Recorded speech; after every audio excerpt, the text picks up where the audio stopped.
Bonjour chers internautes, dans la question du jour nous abordons un sujet de santé qui concerne donc la destruction de la peau ou encore de la mélanine par des produits éclaircissants qui contiennent donc des composantes telles que le mercure ou encore l'hydroquinone. Que pensez-vous de la mesure qui interdirait désormais la vente de ces produits sur le territoire national mais aussi dans la sous-région?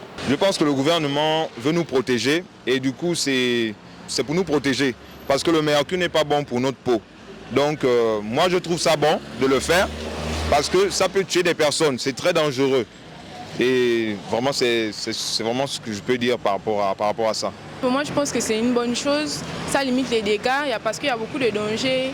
Il y a des femmes qui frottent ça, elles ne sont pas vraiment conscientes de ce qui peut arriver après. Ça limite une bonne chose. Et moi je pense que les gens qui frottent ce genre de crème là, en fait, après ça reste, ça ne part pas les effets, les dégâts causés sur la peau. Quand ça reste comme ça, bon, je ne sais pas si ça entre aussi dans la génétique, hein, si je fais ça comme ça.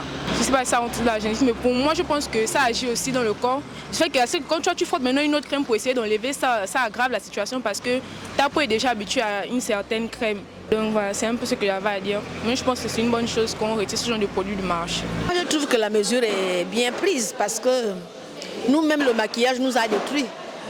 Il y a même des femmes, quand elles se font opérer, elles ne peuvent plus guérir jusqu'à mourir. Ça nous a détruits. Moi, je préfère qu'on arrête les produits là. Logiquement, si le ministère de la Santé juge que les produits avec du mercure ne sont pas bons pour la santé, pour la population, je crois qu'il n'y a pas à discuter. On doit les retirer. Sinon, après, les effets sont immédiats. Donc moi, je trouve qu'il faut qu'on les retire. Voilà qui est dit, chers internautes, c'est donc sans surprise que nos intervenants estiment que ces produits méritent bel et bien d'être bannis de nos étals de marché pour protéger donc la santé de plusieurs citoyens quand on sait que ces produits contiennent des composantes qui détruisent la peau de tout individu qui s'hasarderait à les utiliser. Merci d'avoir répondu à la question du jour et n'oubliez pas de rester connecté sur News Live.